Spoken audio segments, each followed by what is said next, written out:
성경 말씀 보겠습니다. 로마서 7장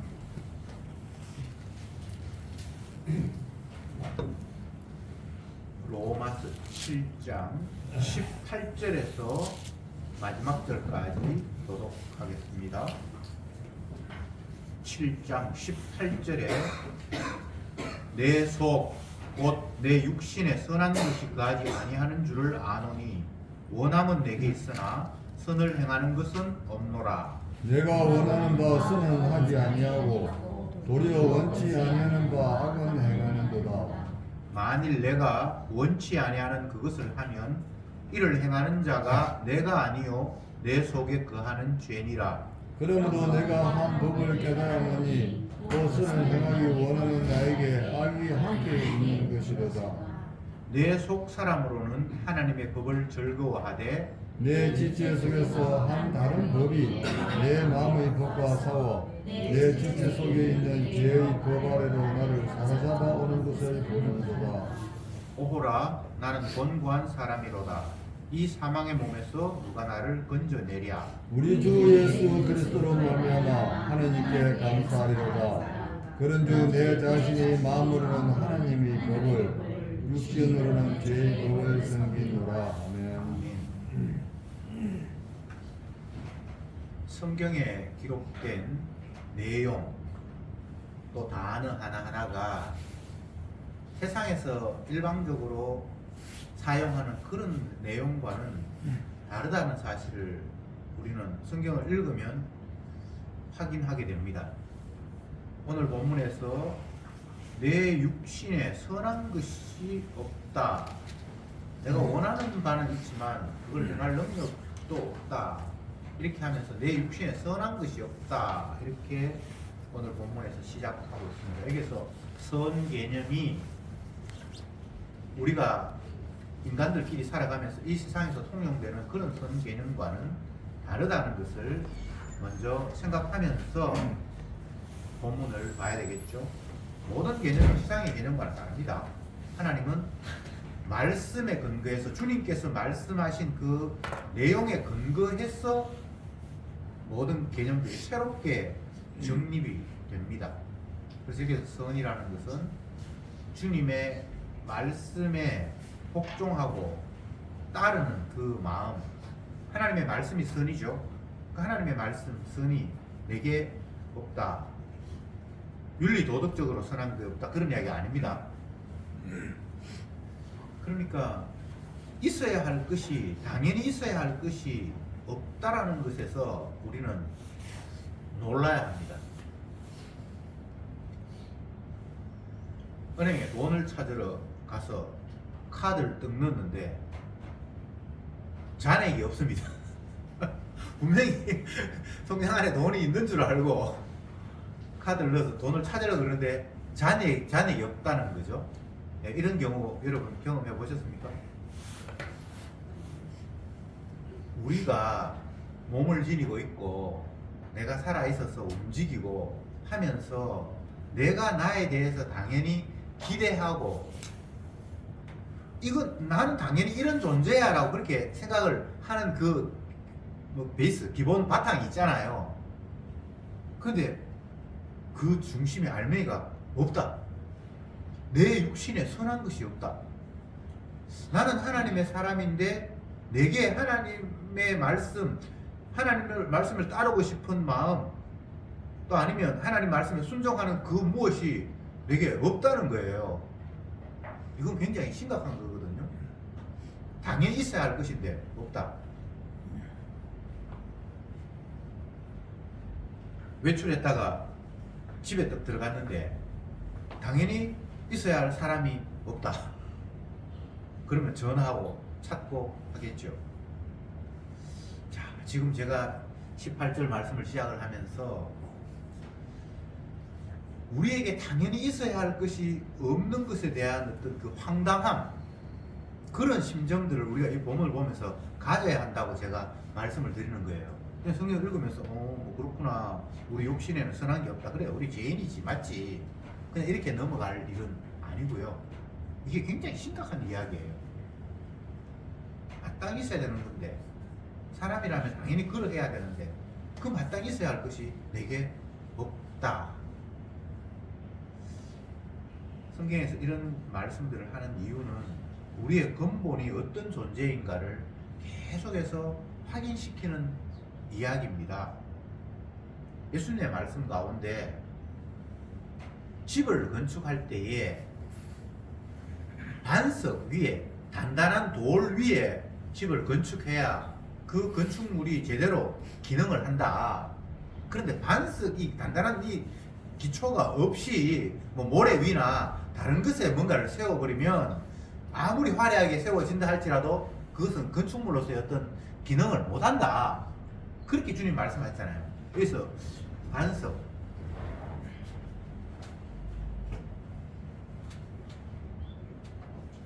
반석을 주님께서 말씀하셨는데 우리가 아는 반석은 그냥 딱딱한 돌이에요. 근데 주님께서 여기서 반석을 말씀하실 때는 자기 자신의 십자가 요 바탕 위에 뭔가가 올라가야 그게 제대로 뭔가 역할과 기능을 한다는 거예요.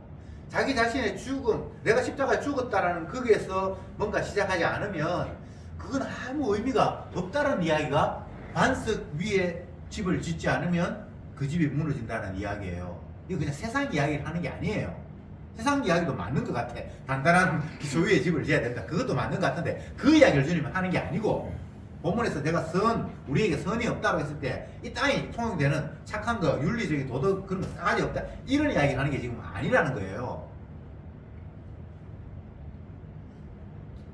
왜 그러면 예수님이 자기의 죽음, 반석, 그 위에 뭔가가 세워져야 그게 제 기능을 하고 의미가 있는 것이다라고 이렇게 말씀을 하셨는가?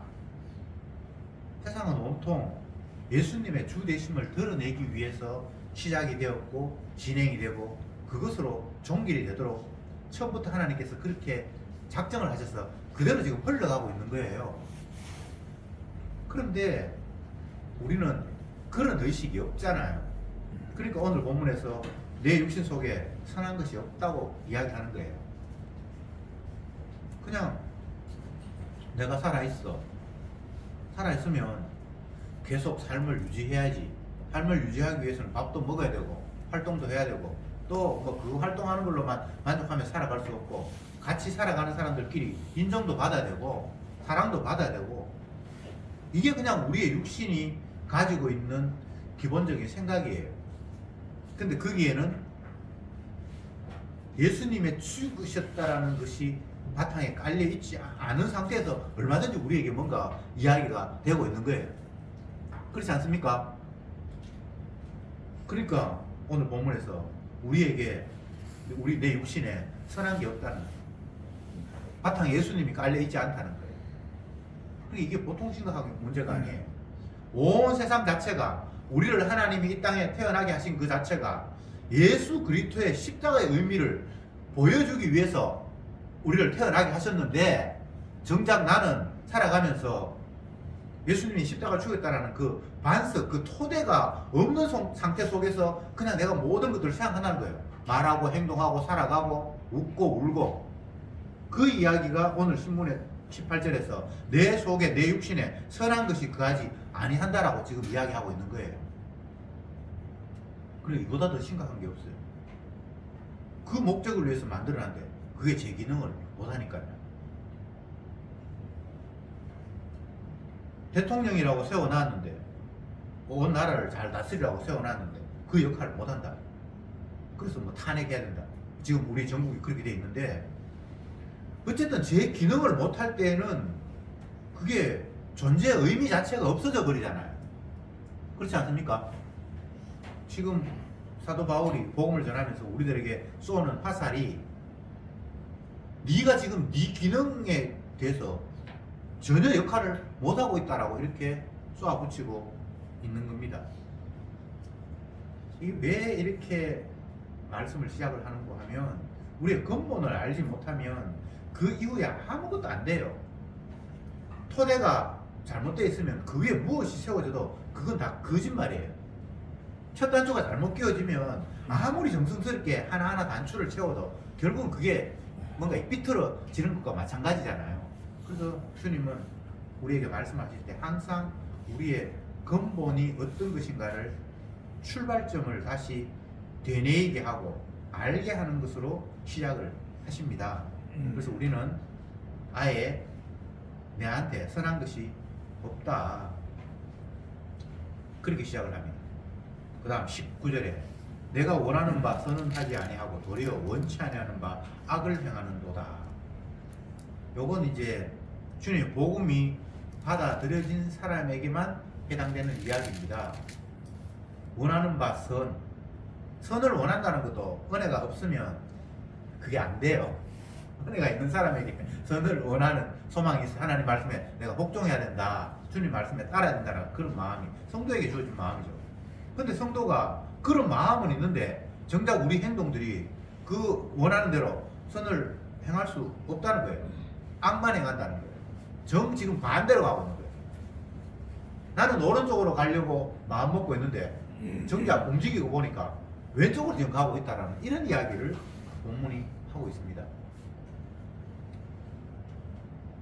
점점 이제 말씀이 우리에게 심각하게 다가옵니다. 처음에 시작할 때는 우리에게 아예 선이 없다. 근데 그 다음 절에서는 마음으로는 선을 추구하고 싶은데 내 몸은 악쪽으로 가고 있다. 이 이야기들은 계속해서 인간에게 불가능하다라는 이야기를 거듭거듭 하고 있는 겁니다. 20절 말씀 제가 볼게요. 만일 내가 원치 않는 그것을 하면 이를 행하는 자가 내가 아니요 내 속에 거하는 죄니라. 여기 이제 또 이야기가 조금 달라지는데, 나는 선을 행하기를 원하는데 선을 행하지 못하고 자꾸 악을 행한다. 근데 이 악을 행하는 것은 내가 하는 것이 아니라 내 속에 죄가 그쪽으로 몰고 가고 있다라고 이야기합니다. 그럼 또 이 이야기를 듣고 나는 선한 사람인데 내 마음속에 악한 것이 있어서 악을 행하는구나. 그럼 내 죄 있는 건 내 책임이 아니고 내 안에 있는 악이 책임이 있네. 이렇게 하면서 내가 발뺌을 하고 싶은 마음이 또한 발생을 합니다. 그러나 이 용도는 그런 용도가 아니에요.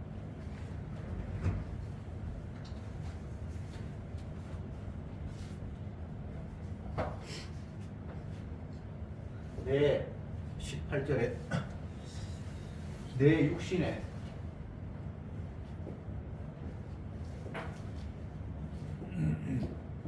선한 것이 없다. 여기 18절이고 19절에서 마음은 선을 추구하는데 행동은 악만 나온다. 20절에 이 악은 내가 아닌 죄가 이렇게 한다. 지금 이야기가 이렇게 흘러가고 있어요. 요걸 간추리면 네 몸은 네 것이 아니라 누군가가 활용하고 이용하고 사용하는 재료가 되어 있다라는 이야기를 하고 있는 겁니다. 창세기에 하나님께서 천지를 창조하시고 해와 달과 별을 만드시고 모든 환경을 갖추시고 난 이후에 마지막 날에 사람을 만드셨습니다. 그리고 주님께서 당부하시기를 에덴 동산에 사람들이 살 수 있는 그런 조건을 만들어 놓고 동산 한가운데에 선악을 알게 하는 나무와 생명을 알게 하는 나무가 있었는데 하나님께서 선악을 알게 하는 나무는 손대면 안 된다 라고 말씀을 하셨습니다. 그런데 사단이 아담에게 찾아가서 그걸 자꾸 따먹으라고 유혹을 하고, 사단은 그 따먹으라고 유혹함으로 사단이 따먹으라고 유혹하는 그 유혹에 아담이 넘어가서 선악과를 따먹었습니다. 그래서 하나님께서 내가 하지 말라고 했던 금지했던 것들을 네가 먹었기 때문에 너는 정녕 죽는다. 이렇게 하면서 이제 창세기가 시작이 되면서 쭉 성경이 흘러오고 있습니다. 이게 지금 바탕이거든요. 인간의 본 모습이거든요. 하나님은 아담을 만들어 놓고 자기가 뭔가 활용하려고 하는 그 활용도가 있었어요. 그런데 거기에 마귀가 개입해서 하나님이 활용하려고 하는 그 활용도를 자기가 그냥 활용을 해버렸어요. 그래서 우리의 몸은 하나님이 활용하시기도 하고 마귀가 활용하기도 하고 그렇게 해서 사용되는 몸이라고 지금 성경이 이야기하고 있는 거예요. 네가 뭐 죄에 책임이 없다. 네한테 악하게 행하는 것은 그 죄가 악하게 행하기 때문에 너는 책임이 없다. 이런 이야기 하는 게 아니고 우리 몸은 누군가에 의해서 활용되는 몸이지 네가 네 몸의 주인이 아니라고 지금 바울이 이야기하고 있는 겁니다. 그런데 이것도 우리가 생각하는 거하고 전혀 다른 개념이잖아요. 내가 나의 주인이죠. 주체성을 가져야 되고 세상에서는 그렇잖아요. 내가 나의 주인이지 누가 내 주인이란 말입니까? 그런데 내가 나의 주인이 아니에요. 드라마 보면서 제가 여러 번 생각하는 것 중에 하나가 부모와 자녀의 관계에 있어서 부모가 계속해서 자녀에게 자기가 원하는 쪽으로 막 밀어붙입니다. 그러면 자녀는 어린 아이일 때는 뭐 어쩔 수 없는데 어느 정도 성장을 하고 나름대로의 판단력이 있는데 그래서 자기가 나 이게 좋아 이걸 하고 싶어 앞으로 이걸 해야 돼 라는 자기 나름대로의 방향이 있는데 부모가 그거 안 돼 그거 나쁜 거야 라면서 일방적으로 다른 쪽으로 몰아붙여요. 그래서 그때부터 부모와 자녀 간에 이제 충돌이 막 일어나는데 근데 부모가 계속해서 자녀가 자기 고집을 피우면서 부모가 원하는 쪽으로 안 가고 반대로 가면 부모가 하는 이야기가 있어요. 다 너를 위한 거다. 이게 다 너를 위한 거라고 그렇게 계속해서 푸시하는 뭡니까 그 부모의 멘트 그걸 제가 들으면서 부모가 만약 하나님이라면 그 멘트가 옳은데 부모가 하나님이 아니잖아요. 물론 자녀도 하나님이 아니고 부모도 하나님이 아니에요. 그래서 누가 맞다라고 말할 수가 사실은 없어요. 근데 부모는 자기가 맞다라고 생각을 하면서 너 지금 아직 잘 몰라서 지금 그래. 내 말 들어. 내가 지금 이렇게 하는 게 다 너를 위한 거야. 이렇게 이야기를 한단 말이죠. 다 착각하고 있습니다. 우리는 무엇이 좋은지도 몰라요. 선이 무엇인지도 몰라요. 그러면서 부모가 자녀를 위한다. 그 의식 속에는 어떤 것이 밑에 깔려 있는 거 하면 내가 너 낳았다는 거예요. 그래서 자녀에 대한 소유권이 부모에게 있다라고 생각하는 거예요. 그것도 다 오해죠, 그죠? 하나님은 부모의 몸을 빌어서 그래서 자녀가 태어나게 했지 부모가 자녀를 낳은 게 아니에요. 만약 내가 내 자녀를 빚었고 만들었다라면 진짜 멋지게 예쁘게 사람들 볼 때에 완벽하도록 만들고 싶지 않았겠습니까? 근데 내가 원치 않은 대로 뭐 어떤 사람은 딸을 원했는데 아들이 나기도 하고 뭐 또 키가 크고 이렇게 하기를 원했는데 키가 작고 어쨌든 내가 원하는 게서 내가 만드는 거 아니잖아요. 그런데 착각하기를 주님이 내 몸을 빌어서 자녀가 태어났으니까 이건 내 소유라고 그렇게 오해를 하고 있는 거예요. 그런데 더더욱 큰 오해는 주님이 자기 목적을 위해서 활용하려고 우리를 이 땅에 만드셨고 지금도 우리를 이끌어 가시는데 인간들은 선악과 따먹은 이후에 지가 주인이 되어서 자기 목적을 위해서 자기가 살아가야 된다라고 착각하고 있는 거예요. 그러니까 모든 게 다 초반부터 지금 뭐가 얽혀 있는 거예요. 그래서 바울이 네 근본은 네가 주인이거나 네가 원하는 대로 살아가는 존재가 아니라 너는 누구에게 활용받기 위해서 지원받았어 라고 말을 하고 있고 그리고 너 지금 뭐 복음 안다고 하지 근데 네가 원하는 대로 복음 가운데 네가 살아가니 정반대로 지금 움직이고 있잖아 맞지? 라고 이야기를 하면서 우리의 잘못을 탓한다고 그렇게 생각하지 말고 너는 지금 네가 주님에 의해서 활용받고 있는 몸이라는 사실을 알아야 되는데 그걸 알지 못한 채 네가 살아가고 있다라는 이야기를 지금 바울이 하고 있는 거예요. 뭐 잘해라 못해라 이런 이야기가 아니고 너는 주님이 자기 목적을 위해서 활용받는 재료로 주님 앞에 부름받았고 만들어지고 있고 지금도 활용되고 있어. 근데 네 왜 저 엉뚱한 생각하니? 라고 바울이 복음을 통해서 우리에게 들려주고 있는 목소리입니다. 선악과를 다 먹기 때문에 우리는 이미 죄의 종이 되었어요. 그래서 내 속에 악한 것이 나를 계속해서 끌고 다니는 상태가 되었어요. 이게 모든 인류의 실존입니다. 그 누구도 여기서 예외가 없습니다. 그래서 우리는 죄에 끌려다니는 종. 그런데 주님이 가만두질 않죠. 자기 백성이 있기 때문에. 그래서 주님이 또 거기에 개입을 합니다. 마귀는 사람들을 유혹을 해서 지 소유로 만들려고 하고 하나님은 하나님 소유로 만들려고 하고 이런 모습이 이 땅에 이제 펼쳐진 모습이고 인간은 거기에 끼어있는 그런 존재들이에요.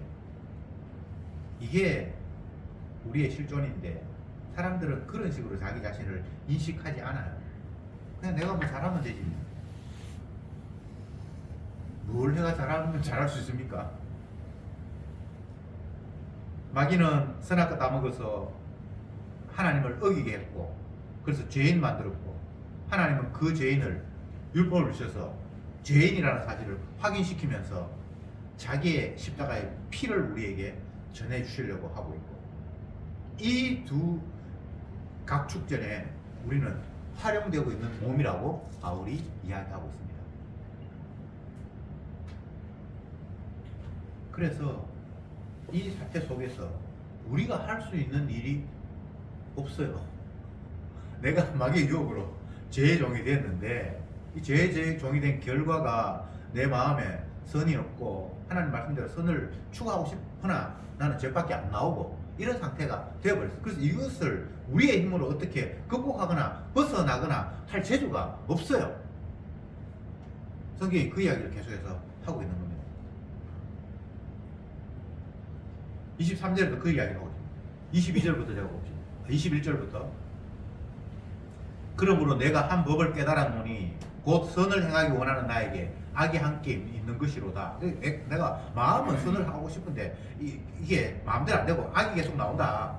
22절에 내 속 사람으로는 하나님의 법을 즐거워하되 내 지체 속에서 다른 한 법이 내 마음의 법과 싸워 내 지체 속에 있는 죄의 법 아래로 나를 사로잡아 오는도다. 그러니까 내 안에 악과 선이 막 싸우는데 결국은 악쪽으로 끌려간다는 거예요. 이게 인간의 실존이라는 거예요.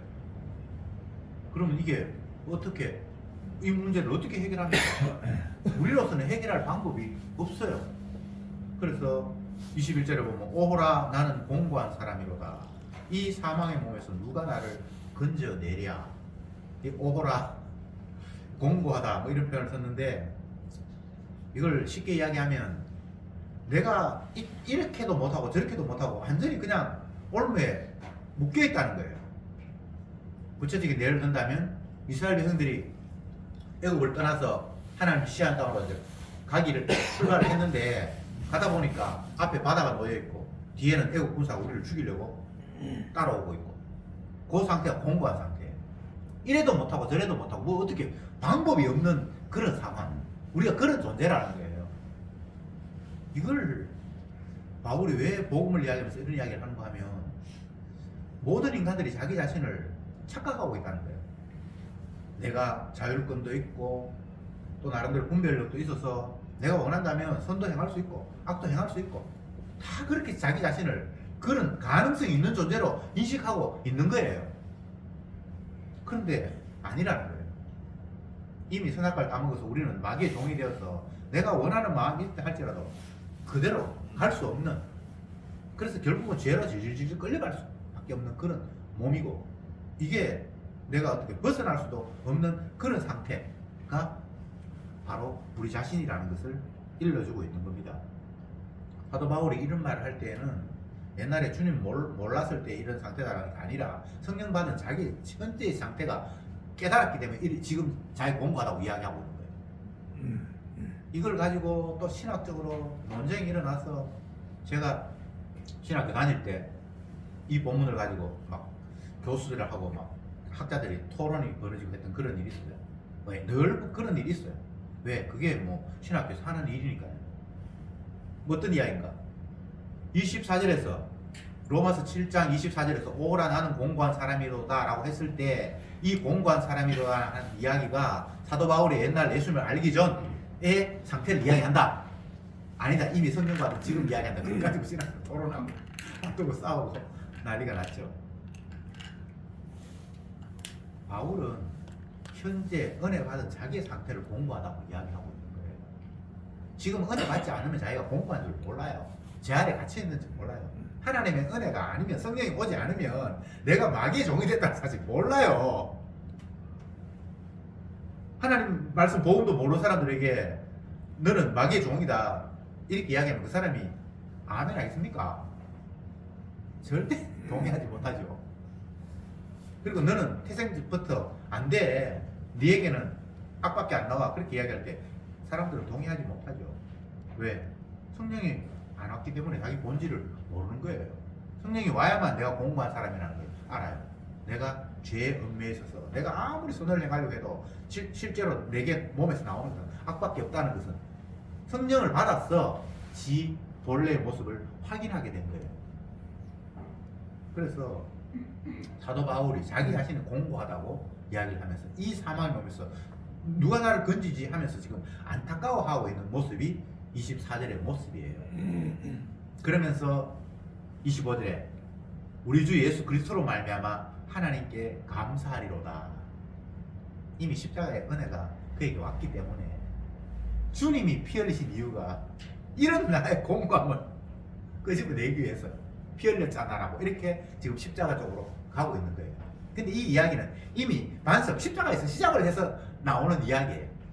출발이 십자가에서 출발했고 결국은 답이 또 십자가로 돌아가는 거예요. 만물이 주에게서 나오고 주로 말미암고 주에게로 돌아간다. 똑같은 이야기죠. 시작이 예수님께로부터 시작을 했고 결국은 그 예수님의 십자가로 돌아간다. 그렇게 해서 그것을 통해서 아버지 하나님도 같이 영광을 받는다. 이게 아버지와 아들의 뜻이에요. 처음부터 세상은 그렇게 지원받았고 그렇게 흘러가고 있다.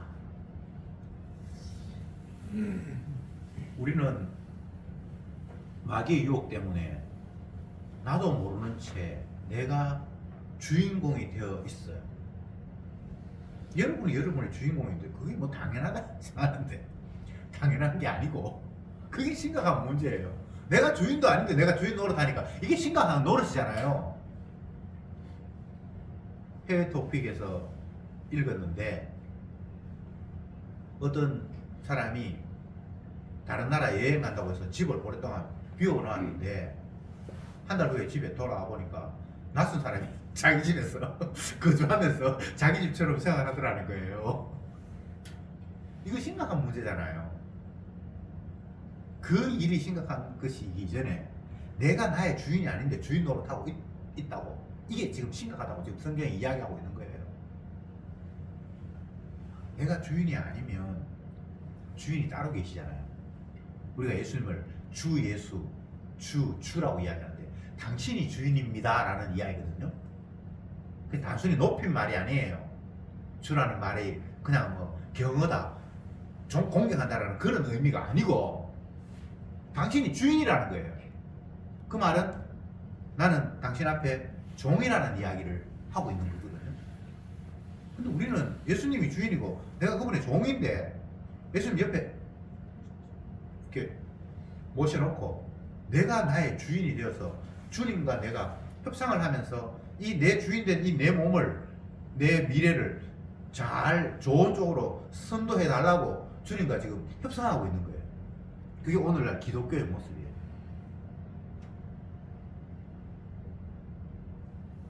내가 주인이 아닌데 주인인 것처럼 착각하고 있으면서 예수님을 이용을 해서 이거 좀 근사하게 좀 근사하고 싶습니다.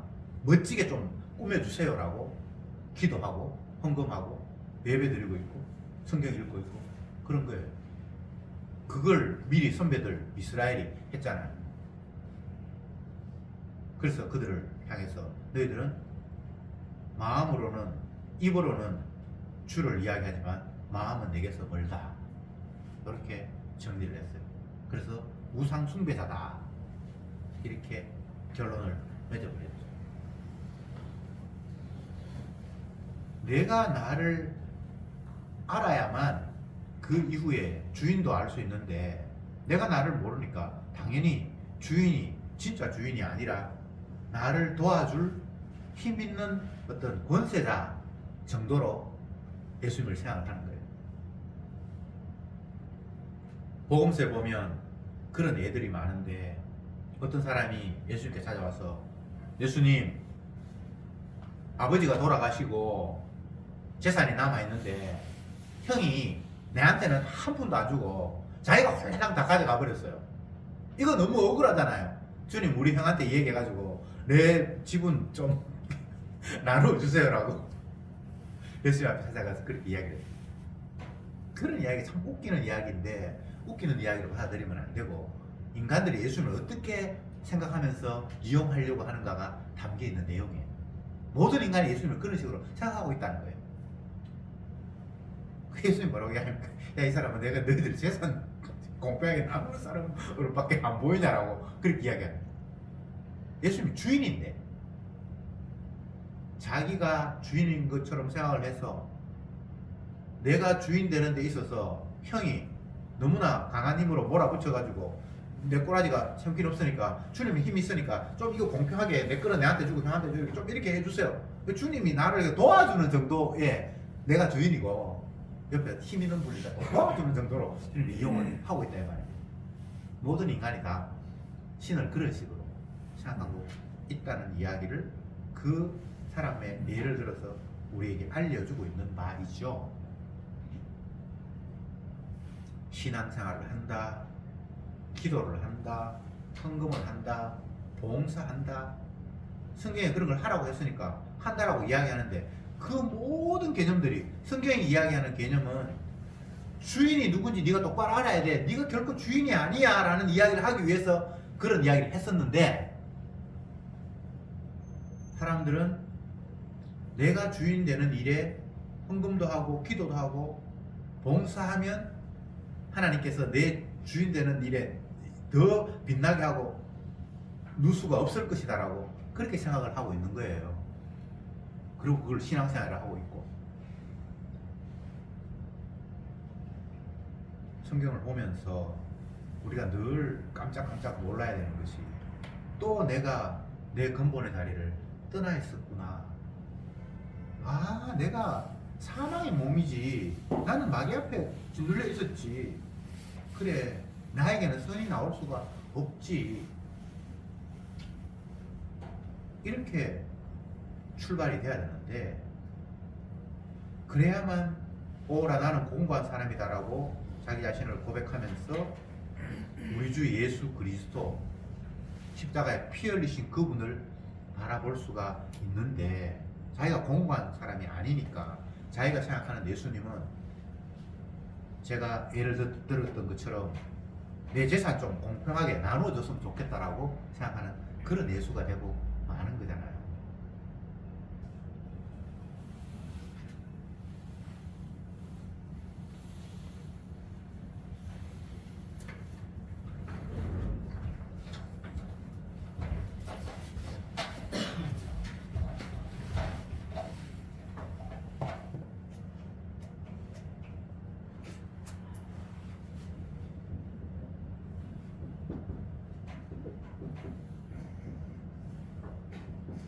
창세기에서는 이 세상에 펼쳐지는 구도를 여자의 후손과 뱀의 후손이 다툰다라고 이야기를 했습니다. 맞죠? 그리고 우리는 미국하고 전 세계하고 지금 무역전쟁이 붙었다. 미국에 이상한 대통령이 그 사람도 이상하지 않죠. 다른 나라에서 이상한 사람이 한 사람 지도자가 와가지고 온 세계가 지금 전쟁이 붙었다. 근데 그렇게 읽지 말고 이 세상은 예수님과 사단이 전쟁하는 모습으로 지금도 펼쳐지고 있다. 그렇게 봐야 되겠죠. 그런데 그 사람들이 이 세상에서 충돌을 일으키면서 늘 끌어들이는 내용들이 하나님의 말씀을 자꾸 이용을 하고 있어요. 자기 자신이 주님의 종이라고 이야기하면서. 특히나 뭐 미국 같은 나라는 아직도 표면적으로 기독교 국가라서 성경 위에 손 얹고 대통령 전사하고 있는데 그런 나라니까 내가 하나님의 종이에요 라고 하면서 자꾸 성경을 들먹이고 있어요. 트럼프 대통령이 대통령 되기 위해서 구호를 내세우면서 마가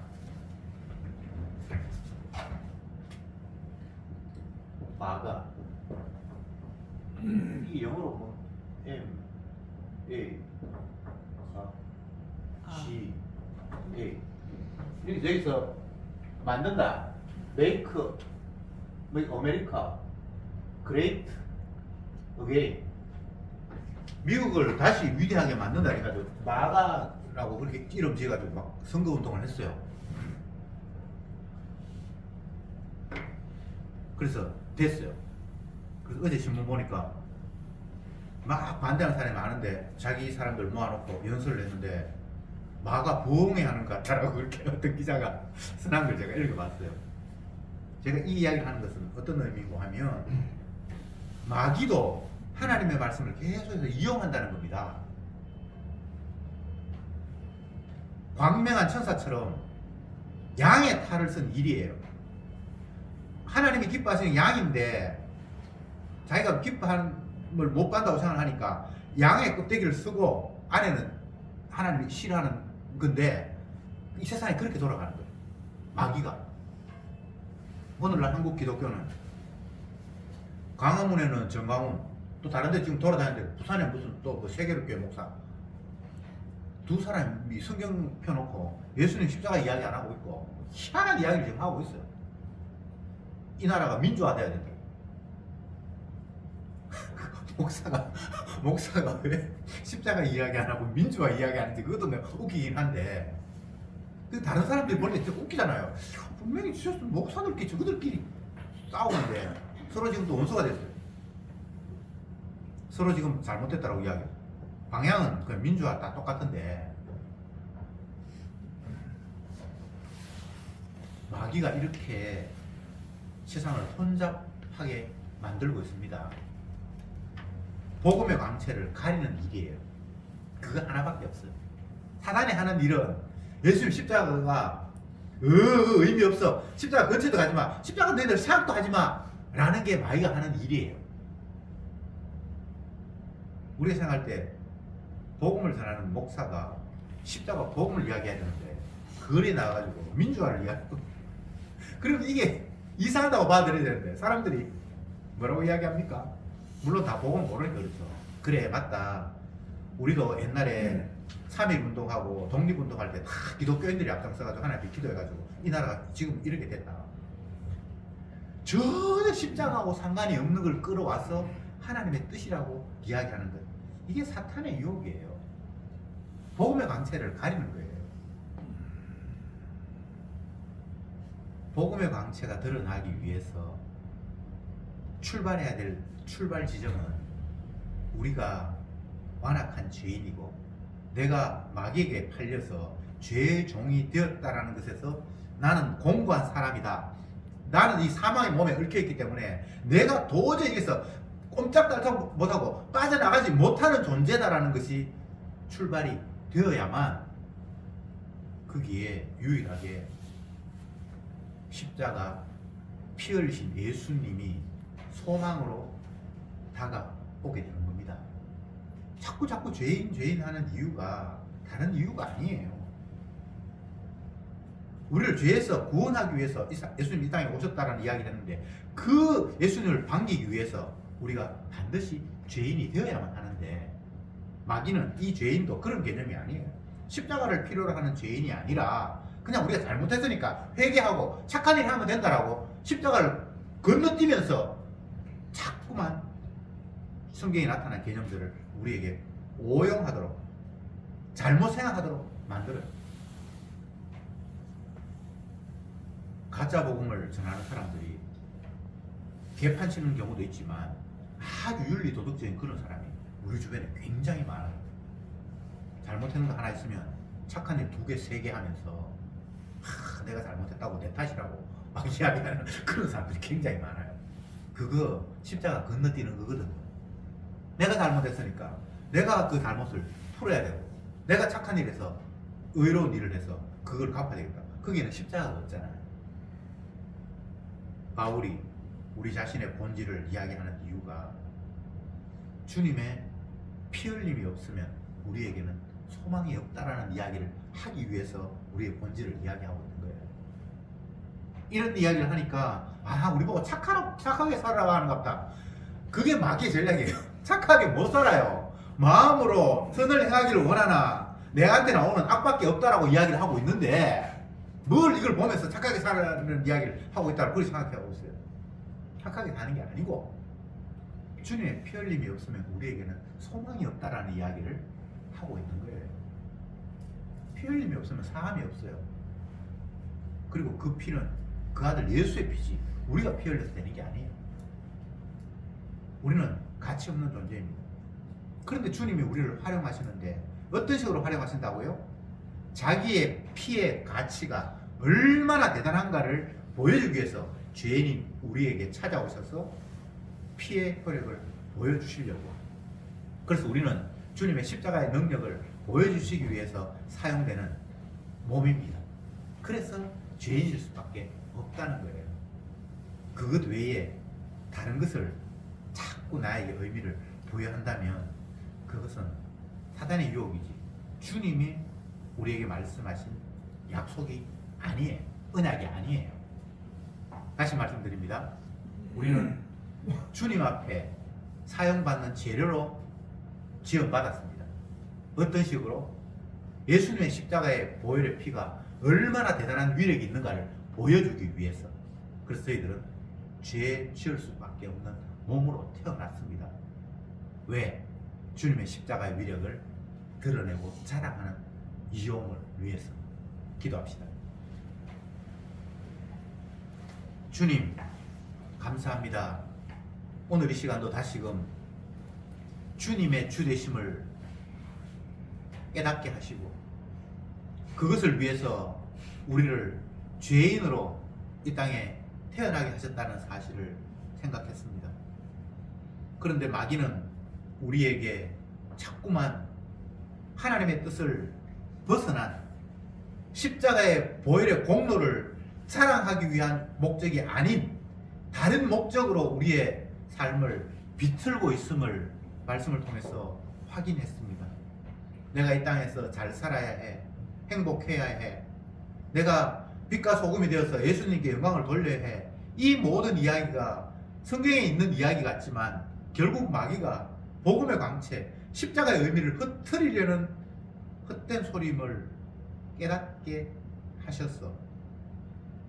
어떤 경우에도 주님의 십자가의 복음의 피가 가려지는 쪽으로 가지 않고 온전히 주님의 그 사랑이 활짝 피어나는 그런 쪽으로 우리를 이끌어가 주시고 사용해 주시옵소서.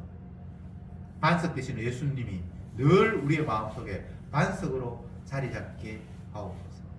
예수님의 이름으로 기도드립니다.